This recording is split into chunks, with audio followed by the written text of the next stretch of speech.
ৰঙিয়াত প্ৰেমিকাক আত্মহত্যাৰ পথ বাছি ল'বলৈ বাধ্য কৰোৱা অভিযুক্ত প্ৰেমিকক গ্ৰেপ্তাৰ।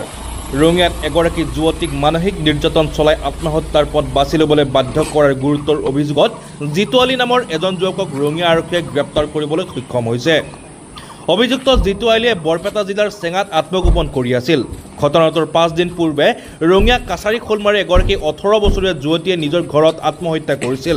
এই মৰ্মান্তিক ঘটনাৰ পিছত যুৱতীৰ পিতৃয়ে ৰঙিয়াৰ সমীপৰ কেন্দুকুনা কচৰাৰ বাসিন্দা জিতু আলীৰ বিৰুদ্ধে গুৰুতৰ অভিযোগ উত্থাপন কৰে। তেওঁৰ অভিযোগ অনুসৰি জিতু আলীৰ মানসিক নিৰ্যাতনৰ বাবেই যুৱতীয়ে এনে চৰম সিদ্ধান্ত ল'বলৈ বাধ্য হৈছিল। অভিযোগত কোৱা হৈছে যে জিতু আলীৰ সৈতে যুৱতীৰ দীৰ্ঘদিনীয়া প্ৰেমৰ সম্পৰ্ক আছিল, কিন্তু এই সম্পৰ্কৰ মাজত জিতু আলীয়ে যুৱতীক বিভিন্ন অশ্লীল ভিডিঅ' আৰু ফটো ভাইৰেল কৰাৰ ভাবুকি দি নিৰন্তৰ মানসিক অত্যাচাৰ চলাই আহিছিল। যুৱতীৰ পিতৃয়ে ৰঙিয়া আৰক্ষী থানাত জিতু আলীৰ বিৰুদ্ধে এখন এজাহাৰ দাখিল কৰাৰ পিছত আৰক্ষীয়ে তীব্ৰ অভিযান আৰম্ভ কৰে।